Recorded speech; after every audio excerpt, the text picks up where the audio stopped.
I always thought David and I had the perfect marriage. 10 years, a beautiful home in the suburbs, weekend brunches with friends who envied our relationship.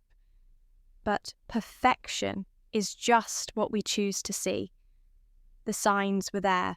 Late nights at the office, mysterious weekend conferences, the growing distance in our bed. I ignored them all until that text message lit up his phone while he was in the shower. Can't wait for our weekend in Cabo. Just you and me this time. It wasn't meant for me. It was for Alexandra, his co-worker, his mistress, his just a friend. That moment changed everything. While they enjoyed their seaside getaway, I made a decision that would shock them both. I packed what mattered, called a realtor, and sold our home in a whirlwind cash deal. By the time David's key turned in a lock that no longer belonged to him, I was already gone, leaving behind nothing but divorce papers on an empty kitchen counter. This isn't just a story about betrayal. It's about the courage to start over when the life you thought you had turns out to be someone else's creation. When David chose Alexandra for those stolen moments, he never imagined he was trading his entire world for a weekend of secrecy. My name is Eliza Parker, and this is how I disappeared from one life to create another. The house we built together, the memories we collected, the future we planned. I let it all go in 72 hours while they sipped margaritas on a beach. Some called me impulsive, others called me brave. But sitting alone in my new apartment across the country, watching the sunset from a window that was only mine, I finally understood what freedom tastes like. It tastes like the tears you don't have to hide anymore. It sounds like laughter that isn't forced. It feels like waking up and recognizing yourself in the mirror again. The first sign appeared on an ordinary Tuesday evening. David came home later than usual, his shirt smelling faintly of perfume I didn't recognize. When I mentioned it, he laughed it off. "The new client is very affectionate," he said, loosening his tie. "You know how these creative types are?" I nodded and returned to chopping vegetables for dinner, ignoring the uneasy feeling that had settled in my stomach. We'd been married for a decade, living in a Victorian house with a garden I'd cultivated from nothing. My friends called us the golden couple. "You and David never fight," my best friend Megan would say, wine glass in hand during our monthly dinners. "What's your secret?" The truth was simpler and more hollow than I admitted. We didn't fight because I'd become skilled at accommodation, at bending my shape to fit whatever space David left for me. But that perfume was just the beginning. Soon, there were unexplained credit card charges at restaurants I'd never heard of, weeknight client meetings that stretched until midnight, and a password suddenly appeared on his phone. The David who used to share everything with me was disappearing behind a wall of small deceptions. "I'm thinking of taking a photography class," I told him one evening, testing the waters, seeing if he was still interested in my life. "Whatever makes you happy," he said without looking up from his laptop. There was a time when he would have asked questions, offered to buy me a better camera, made plans to display my photos in his office. Now he was just a man occupying the same physical space as me, his mind clearly elsewhere. The day everything changed started like any other. David was packing for what he called an essential business trip to Chicago, a massive client presentation that couldn't be delegated. 3 days of intense meetings that would lead to a promotion he'd been chasing. I was helping him fold shirts when his phone chimed with a text. He was in the shower, and, against every principle I'd held about privacy in our marriage, I looked. "Bikini is packed. Can't wait for our weekend in Cabo. Just you and me this time. No excuses to leave the room. XOXO, Alexandra." The world seemed to tilt beneath my feet. Alexandra, the new marketing director at his firm, the woman he'd mentioned casually, too casually, in conversation. "Just a colleague," he'd said. Brilliant mind, but not really my type. I sat on the edge of our bed, holding his phone, reading the message over and over until the words blurred. When he emerged from the bathroom, I'd already placed the phone back exactly as I'd found it. I smiled, helped him zip his suitcase, and kissed him goodbye at the door like a loving wife should. "Good luck with the presentation," I said, the lie between us so enormous it felt like a physical presence. "I'll be thinking of you." As soon as his car disappeared down our tree-lined street, I walked back inside and screamed until my throat was raw. Then, with shaking hands, I called my mother. "He's cheating," I said when she answered, "and not just a one-night mistake. This is planned, intentional." My mother, who had weathered her own storms in marriage, didn't ask if I was sure. She didn't suggest couples therapy or the benefit of the doubt. Instead, she asked the only question that mattered. "What do you want to do about it?" For the first time in years, maybe ever, I allowed myself to consider what I truly wanted. Not what would keep the peace or maintain appearances, not what would be easiest for David or our social circle. What did I, Eliza Parker, want?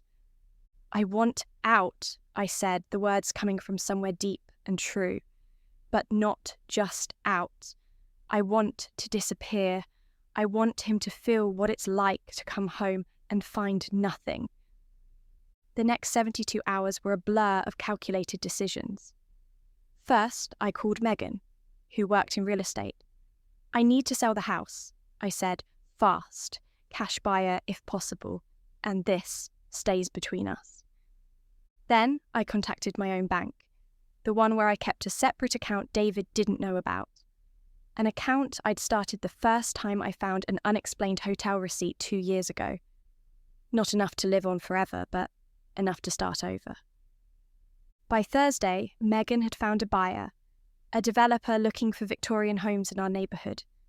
His offer was less than market value, but he could close in cash within 48 hours.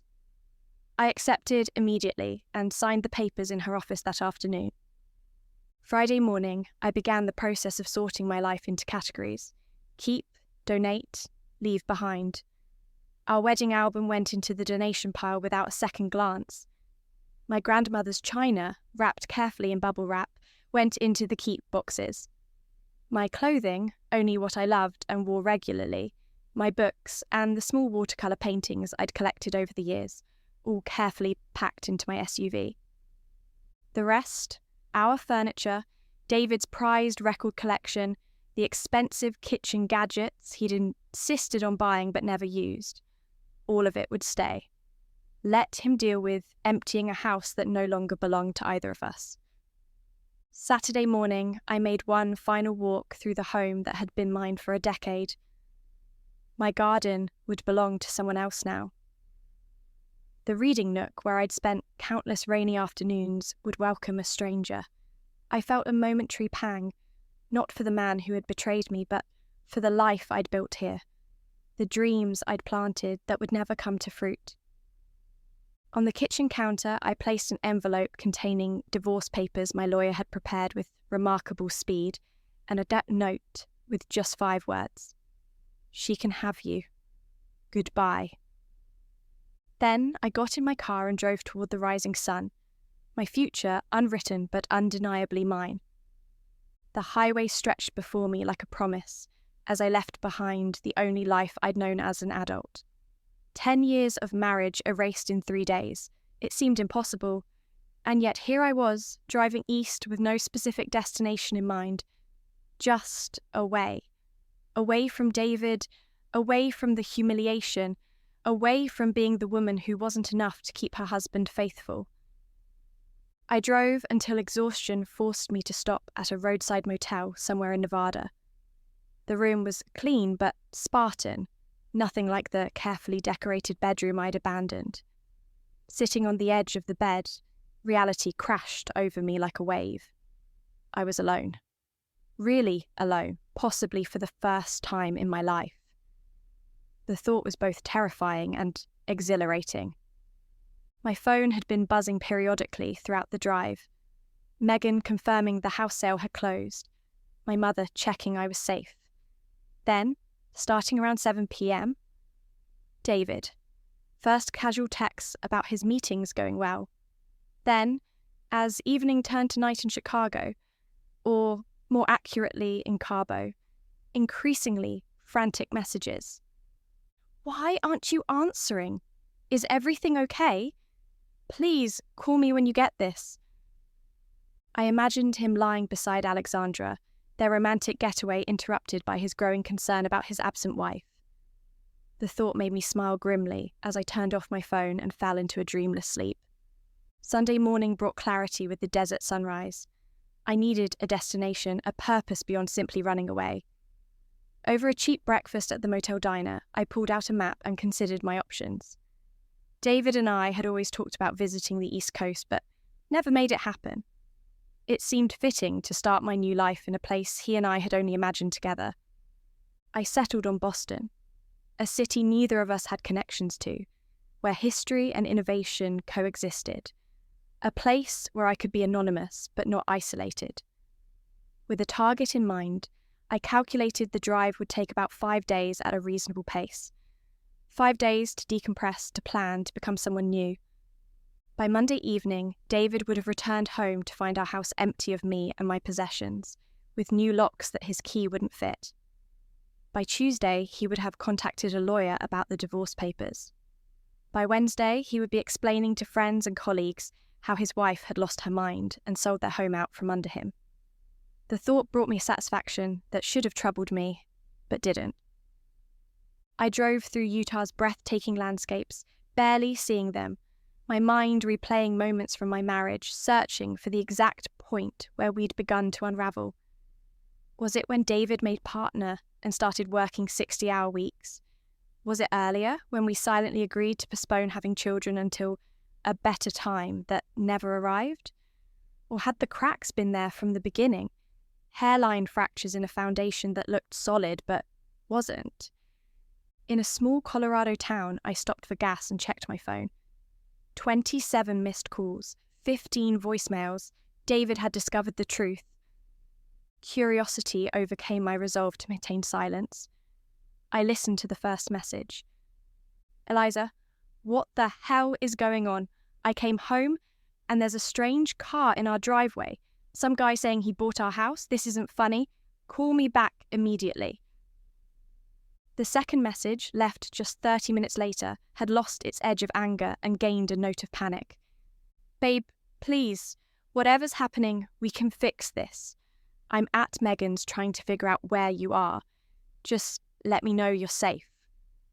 The third made my hands shake. I found the divorce papers. Please don't do this. There's been a misunderstanding. I can explain everything about Alexandra. It's not what you think. I deleted the rest without listening. There was nothing he could say that would matter now. The relief of not having to confront him directly, of executing my exit on my terms, was worth whatever financial complications might follow. In my rearview mirror, I caught a glimpse of myself and hardly recognised the woman looking back. Her eyes were clearer than they'd been in years, her shoulders straighter. Even her skin seemed to glow with a vitality that had been missing. For the first time in longer than I could remember, I wasn't carrying the weight of someone else's happiness on my shoulders.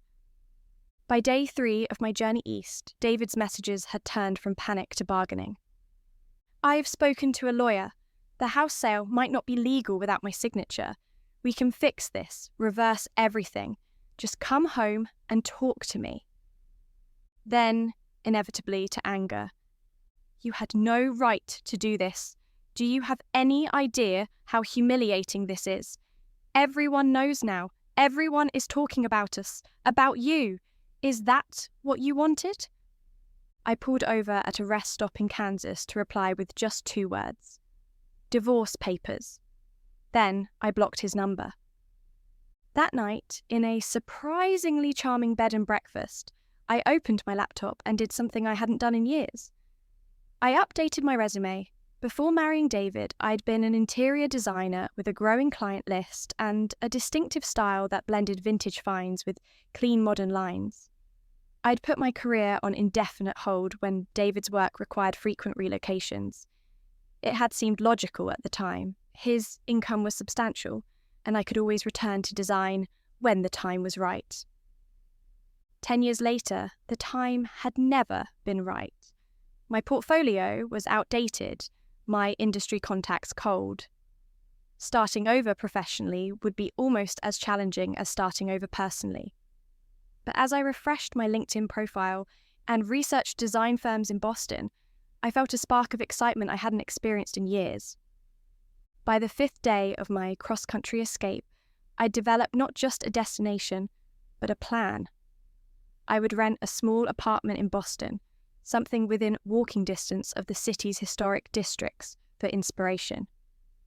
I would reach out to former colleagues who might provide references or connections.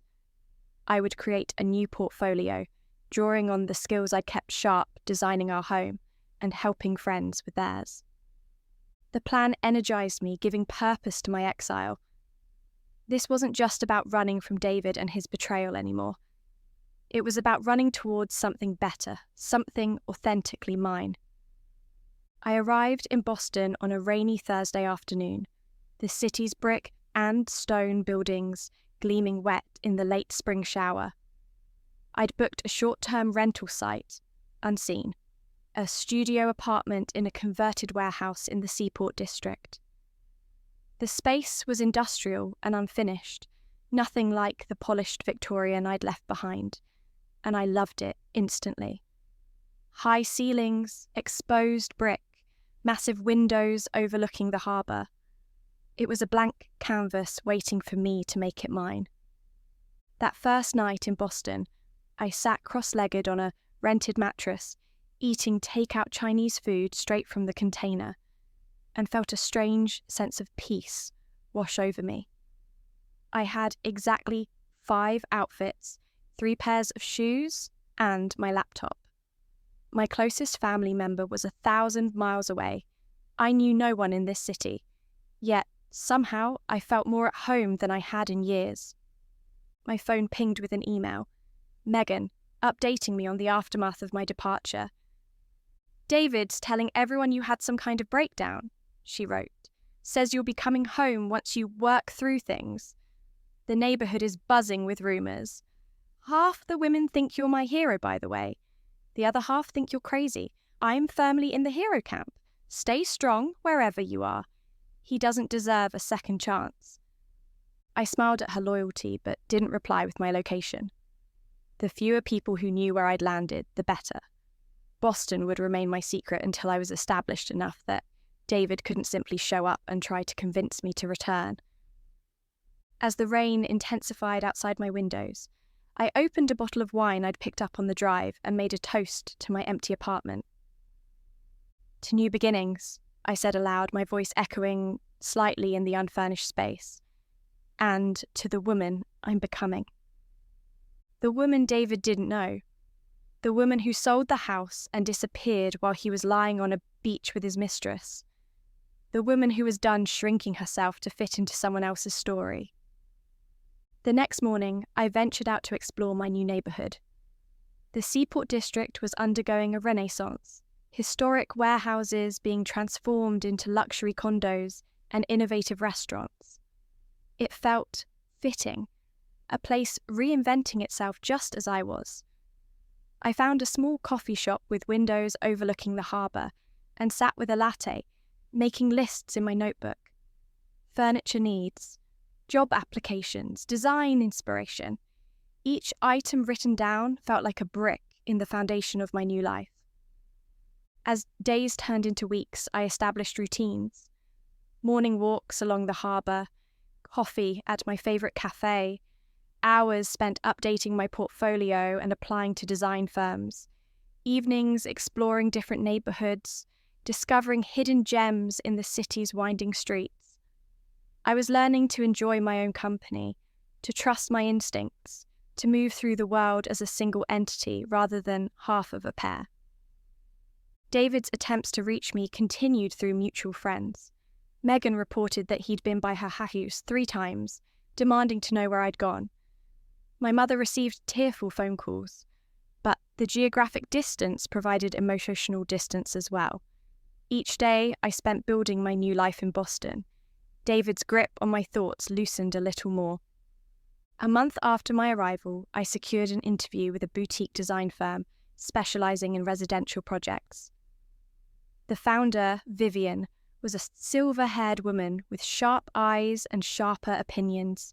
She flipped through my hastily assembled portfolio with calculating precision. "Your technical knowledge is dated," she said bluntly, "but your spatial awareness is exceptional. When can you start?" Just like that, I had a job. Part-time to begin with, assisting on client presentations and sourcing materials, but it was a foothold in the industry I'd abandoned for David's career. The satisfaction of earning my first paycheck in years was sweeter than I could have imagined. That night, sitting on the floor of my still sparse apartment, I'd acquired only a mattress, a small table and 2 chairs so far. I allowed myself to really think about David for the first time in weeks. Not with longing or anger, but with something closer to curiosity. How had we drifted so far apart that he'd sought comfort in another woman's arms? How had I become so diminished that I'd accepted the crumbs of his attention as enough? There were no simple answers, no single moment when our marriage had tilted from partnership to performance. It had been gradual, 1,000 tiny surrenders on my part, 1,000 small selfish choices on his. Until one day we were strangers sharing a perfectly decorated house, playing roles we'd rehearsed so well we'd forgotten they weren't real. As I sipped wine from a plastic cup, proper glassware still on my to-buy list, I realised I didn't miss David himself as much as I missed the idea of him, the man I'd believed he was, the life I'd thought we were building together. The actual David, the one who'd lied about business trips to vacation with his mistress, was a stranger to me. And perhaps he always had been. Boston in spring became the backdrop for my rebirth. Each morning, I woke in my sparse apartment and added one small thing to make it mine. A plant on the windowsill, a colourful throw pillow, a piece of local artwork, small acts of creation that reminded me I was building something new from the ground up. Within 3 weeks, I had secured a part-time position with a boutique interior design firm. The owner, Vivian, was a formidable woman in her 60s who looked over my outdated portfolio with shrewd eyes. "Your technical skills need refreshing," she said bluntly, "but you have an innate sense of balance and light that can't be taught. I can use someone with your eye for the Crawford project. 3 days a week, assistant position. If that goes well, we'll talk about more." It wasn't the senior designer role I would have qualified for if I'd never left the field, but it was a foothold, a way back into the world I'd loved before David. I accepted on the spot. Working again awakened parts of me that had been dormant for years. My creativity, long channeled into maintaining our home and social calendar, now had professional outlets. My opinions were valued not because I was someone's wife, but because I had expertise worth considering. The satisfaction of seeing a design concept take shape under my guidance was intoxicating. 6 weeks after my arrival in Boston, I finally told my mother where I'd settled. "Have you heard from him?" she asked during our weekly call.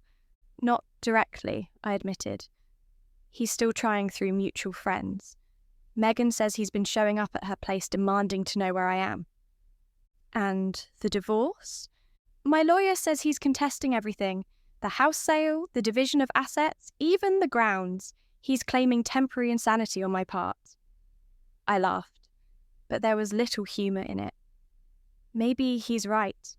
Maybe it was insane to stay with him as long as I did. "Are you happy, Eliza?" my mother asked, cutting through the legal complications to the heart of the matter. I looked around my apartment, now coming together with carefully selected pieces that reflected my taste alone. Through the window, I could see the harbour, boats gliding across the water in the summer sunshine. "I'm getting there," I said honestly. "For the first time in a long time, I'm living my life instead of maintaining his." 2 months into my Boston experiment, David finally found me. Not physically. I'd been careful to keep my address private, using a P.O. box for mail and keeping my name off the apartment lease. but he managed to get my new email address from a mutual acquaintance. His message appeared in my inbox on a Sunday morning. Eliza, I've respected your space for 8 weeks now. I think I've earned the right to at least talk to you. What you did was extreme and unnecessary. Yes, Alexandra and I went to Cabo. Yes, we've been seeing each other. But it wasn't serious until you left. You threw away 10 years without even giving me a chance to explain. The house is gone. Our friends are taking sides. Is this really what you wanted? The audacity was breathtaking. I'd given him nothing but chances for years, looking away from evidence, constructing elaborate explanations for his absences, his distraction, his growing coldness. And now he wanted credit for respecting my space after I'd fled across the country to escape his betrayal. I considered not responding at all, but something in me needed the closure of final words. I wrote back a single paragraph. David, I didn't throw away 10 years. You did. One lie at a time, one hotel room at a time, one business trip at a time. I just finally acknowledged what you'd already destroyed. There's nothing to explain or discuss. The divorce papers contain my terms. Your lawyer has my lawyer's contact information. That's all you need from me now. I didn't hear from him again directly, though the legal battle continued through our representatives. He fought the house sale, claiming he hadn't consented, but my lawyer had anticipated this. The house had been in my name alone, a quirk of our financial arrangements when we'd purchased it during a time David was resolving some tax issues. By fall, I had moved from part-time to full-time at Vivian's firm, taking on more responsibility with each project. My apartment had transformed from an empty shell to a space that perfectly expressed who I was becoming, streamlined but warm, modern but with carefully chosen vintage pieces that told stories. I'd made friends, real friends who knew me as Eliza the designer, not David's wife. I'd even gone on a few casual dates, testing the waters of romance as a woman who knew her own worth. Then, almost exactly 6 months after I'd fled our home with little more than the clothes on my back, the divorce was finalised. David had eventually accepted the inevitable, signing the papers after extracting what concessions he could. I gave up claims to his retirement accounts in exchange for him dropping the fight over the house sale. In the end, we both walked away with less than we might have, but the freedom was worth every penny. The day the final papers arrived, I took myself out to dinner at an upscale restaurant overlooking Boston Harbor. I ordered champagne and the most expensive item on the menu. As the sun set over the water, painting the sky in shades of pink and gold, I raised my glass in a private toast. Here's to the woman who walked away, the woman who chose herself when no one else would, the woman who rebuilt her life brick by brick after burning the old one to the ground. That night, I received a text from Megan. "It's official. You're free. How does it feel?" I considered the question carefully before responding. How did it feel to close the chapter on a decade of my life? To legally sever ties with the man I'd once believed was my forever? To stand completely on my own for the first time in my adult life? "It feels like waking up," I wrote back. "Like I've been holding my breath for years and finally remembered how to breathe." A week later, a package arrived at my P.O. box. Inside was a small framed photograph of David and me on our honeymoon, smiling on a beach at sunset. With it was a handwritten note. "I thought you might want this. I was wrong about many things, but mostly about what you were capable of. Goodbye, Eliza. I hope you find what you're looking for. David." I looked at the photo for a long moment, at the young, hopeful couple we'd been. Then I removed it from the frame, walked to my kitchen, and deliberately dropped it into the trash. Not with anger or bitterness, but with the calm certainty that some chapters need to end completely before others can begin. That evening, I stood on my small balcony overlooking the city that had become my home. hands wrapped around a coffee mug, watching the lights come on across the harbour. I thought about the woman I'd been a year ago, accommodating, diminished, building my life around a man who was building his elsewhere. The journey from there to here had been painful, sometimes terrifying. I'd acted rashly, perhaps even cruelly. I'd burned bridges and walked away from a decade of shared history in a weekend. Some would call it running away, but I knew the truth. Sometimes running away is the only path to finding yourself. As my first year in Boston drew to a close, I received an unexpected opportunity. Vivian called me into her office on a Tuesday afternoon, her expression unreadable. "The Harrington project," she said without preamble. "They've requested you specifically as lead designer for their summer home renovation." The Harringtons were our most prestigious clients. Old Boston money with a historic property on Cape Cod. It was the kind of project typically reserved for designers with decades of experience, not someone rebuilding their career after a 10-year hiatus. Me? I couldn't hide my surprise. "But why?" "They saw your work on the Crawford project, said it had authenticity and freshness." Their words, not mine. Vivian's mouth twitched in what might have been a smile. "I wouldn't have recommended you if I didn't think you could handle it, but understand, this is a career-making opportunity. Don't waste it." I spent that evening on my balcony, reflecting on how far I'd come. A year ago, I'd been a wife whose husband barely saw her, living in a beautiful house that felt increasingly like a stage set. Now, I was being entrusted with a project that could establish me as a designer in my own right. Not because of who I'd married, but because of what I could create. The symbolism wasn't lost on me. The Harringtons wanted to renovate a historic property, to honour its bones while making it functional for a new era. Wasn't that exactly what I'd done with my own life? Preserved what was valuable, discarded what wasn't working, and created something both respectful of the past and suitable for the present? That weekend, I drove to Cape Cod to see the property for the first time. Standing on the wraparound porch overlooking the Atlantic, I felt a sense of rightness, of having arrived where I needed to be. Not just at this house, but at this point in my journey. My phone buzzed with a text from a number I didn't recognise. I opened it to find a photo of our old Victorian, looking entirely different with new paint and landscaping. The message read, "Thought you might want to see what the new owners did with it. They're a young couple expecting twins. Life goes on. Take care, Eliza. D." I stared at the image, surprised by the lack of emotion it evoked. The house looked lovely, but it wasn't mine anymore. It belonged to a different chapter, a different story. I didn't reply, but I didn't block the number either. Some wounds heal into scars that you can touch without pain, reminders of what you've survived rather than what you've lost.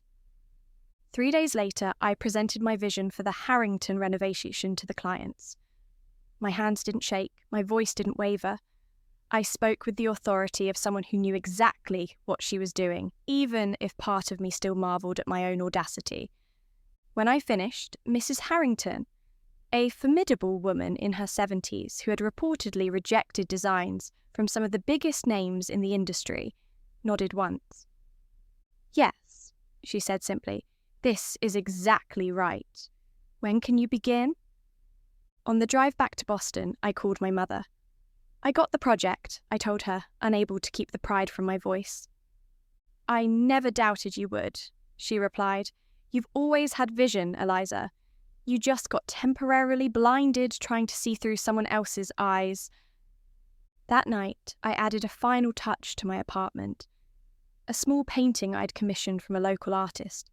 It depicted a woman standing at the railing of a ship, her back to the viewer, facing the open ocean. It wasn't technically perfect, but it captured exactly what I wanted to remember about this chapter of my life. The courage to face the unknown, the willingness to leave the familiar behind, the strength to stand alone. People ask me if I regret it, the dramatic exit, the burned bridges. But when you've been living in someone else's shadow, Sometimes the only way to find your light is to tear down the walls completely. This isn't just a story about betrayal, it's about the courage to start over, when the life you thought you had turns out to be someone else's creation. David returned to an empty shell where our life used to be, while I stepped into the unknown with nothing but a suitcase and the determination to never again make myself small for someone else's comfort. The waves just keep coming, indifferent to whether you're whole or shattered. There's comfort in that, eventually. Some nights I still wake up disoriented, reaching across the bed for a man who isn't there, who hasn't been there in truth for years before I left. But those moments are growing rarer. More often, I wake feeling the expansive freedom of possibility, the lightness of being exactly who I am without apology or compromise. This is how I reclaimed my life by walking away from his lies. Not with a confrontation or a fight, but with a disappearing act so complete it left nothing but questions in my wake. It wasn't perfect or painless, but it was mine. Every decision, every consequence, every new beginning, completely, irrevocably mine. And in the end, that ownership of my story has made all the difference.